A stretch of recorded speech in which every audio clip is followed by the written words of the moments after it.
شايفين الجمبري البتر فلاي زي ما انتم شايفين كده جميل في غايه الروعه والجمال. تعالوا نشوف عملناه في الفيديو ازاي.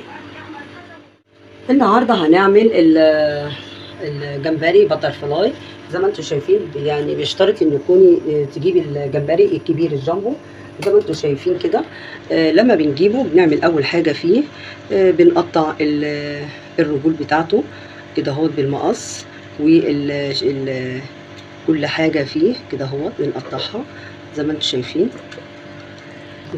كده اهوت. بعد ما قطعنا الرجول بتاعته كويس جدا هبتدي بقى ايه نفتحه من الظهر، من سلسله الظهر زي ما انتم شايفين كده. من عند الظهر كده افتحه لغايه الاخر. ممكن ايه اسهل لي بالمقص كده ولغايه الاخر كده، بس بعد ايه ما بعمله بالسكينه ابتدي بقى افتحه زي ما انتم شايفين كده بالقشر كله واشيل فيه الكيس الرملي زي ما انتم شايفين كده. ده بيبقى الايه المعده بتاعته لازم تتشيل. طلعنا طبعا منه الكيس الرملي بيبقى زي كده اهوت زي ما انتم شايفين كده اهوت اهو. ده لازم يطلع منه، وبالمقص بيبقى اسهل. بتقصي الجنب ده والجنب ده عشان يتفتح وما يكشش منك زي ما انتم شايفين كده. يا دوبك يتشطف ونبتدي نتبله. هبتدي بقى اخلص الكميه بتاعتي كلها زي ما انتم شايفين كده.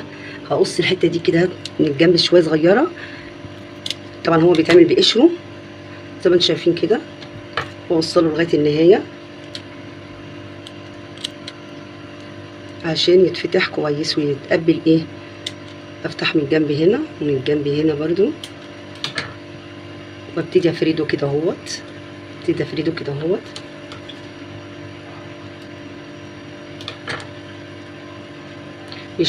يشطف طبعا شطفه بسيطه ونبتدي نتبله التتبيلات بتاعتنا. هكمل بقى كميه الكيلو بتاعنا نكمله وارجع لكم تاني.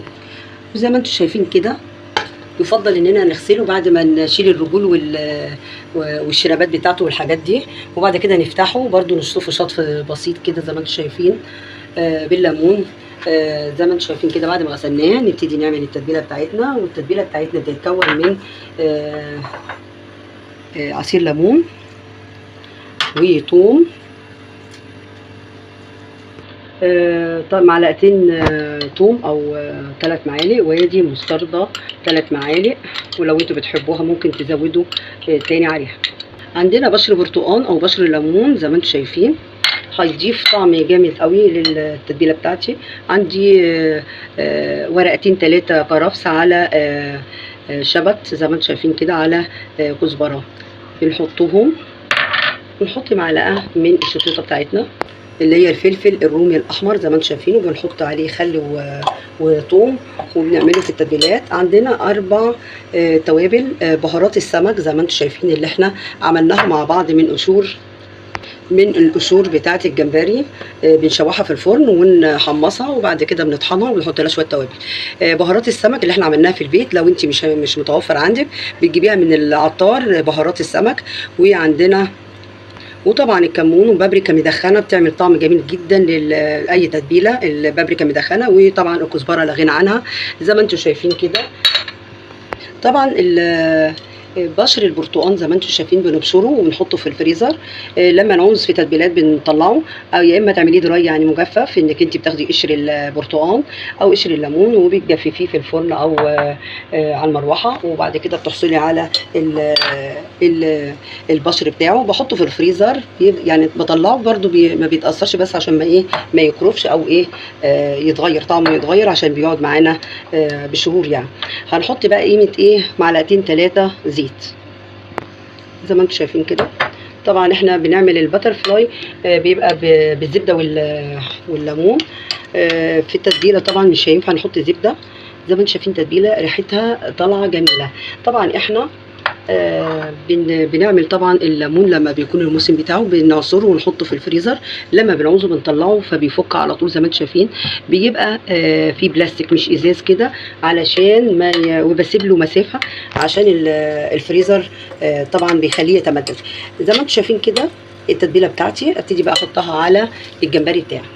بنرش شويه ملح يعني مكترش عشان طبعا فيه ليمون بيبقى حامضي مزز، وكمان المستردة، فعشان ما يبقاش ايه مملح. زي ما انتم شايفين ابتدي بقى ايه احطه كده اهوت في قلب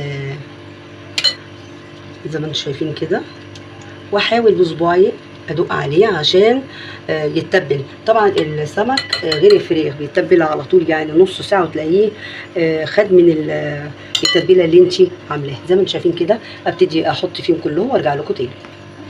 بعد ما مر نص ساعه على التتبيله دي، كنت انا حضرت الصوص بتاعته. يعني ده التتبيله سبت فيها معلقه معلقتين عشان هعمل الصوص بتاع البتر فلاي.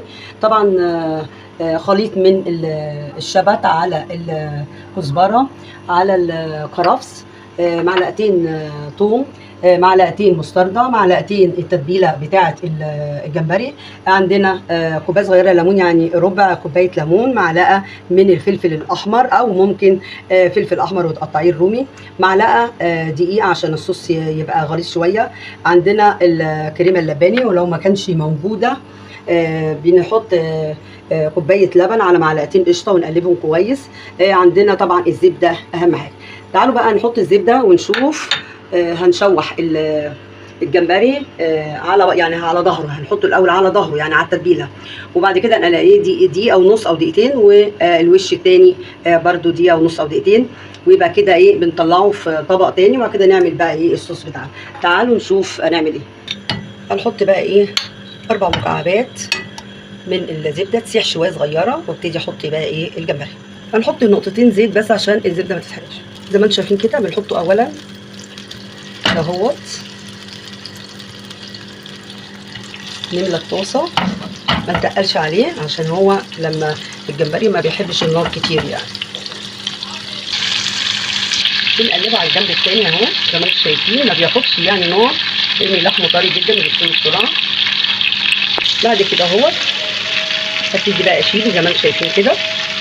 هنحط بقى ايه الباقي زي ما انتم شايفين كده، يعني حمرناه، نركنه على جنب، وغسلنا الطاسه بتاعتنا ونحط لها الزبده. حطينا لها نقطتين زيت عشان ما تتحرقش الزبده. حطينا الثوم زي ما انتم شايفين، بنعمل كده الصوص بتاع البتر فلاي. زي ما انتم شايفين كده هنحمره بحيث ان هو ايه ما يبقاش ني، في نفس الوقت ما يتحمرش قوي. نحط بقى ايه معلقه الدقيق نشوحها معاه عشان الصوص يبقى غليظ شويه. وادي معلقتين التتبيله اللي عملناها نشوحها كده اهو. نبتدي بقى ايه احط الليمون، هنحط بقى المستردة، ابتدي انزل الكريمه. ادي الشطيطه، ولو انتوا عايزين شطه زي ما انتوا شايفين كده اهوت. هنحط بقى الخضره، هنملحه، وبهارات السمك زي ما انتم شايفين كده. وبالطريقه دي يعني اول ما يغلي كده اهو ببتدي اطفي عليه زي ما انتم شايفين كده. هنحط ايه طبق كده، الصوص ده بيبقى طعمه جميل جدا.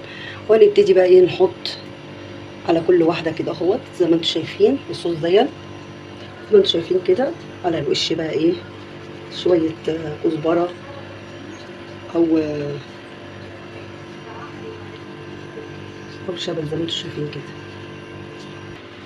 وزي ما انتم شايفين كده عملنا جنب منه رز صياديه وسمك بلطي مقلي زي ما انتم شايفين، في غايه الروعه والجمال. بتر فلاي جميل جدا وسهل وبسيط وبيتعمل في ثواني. وعملنا سلطه خضراء وطحينه، وادي الصوص بتاعه زي ما انتم شايفين في غايه الروعه والجمال. رب يكون سهله وبسيطه عليكم. وجبه غذائيه كامله كامله من كل حاجه زي ما انتم شايفين. طبعا السمك المقلي بتقدروا تتبلوه نفس التتبيله اللي عملناها للجمبري، وتعملوه في دقيق وبعد كده تحمروه زي ما انتم شايفين. دمتم في رعايه الله وامنه، واستودعكم الله الذي لا تضيع ودائعه، والسلام عليكم ورحمه الله تعالى وبركاته.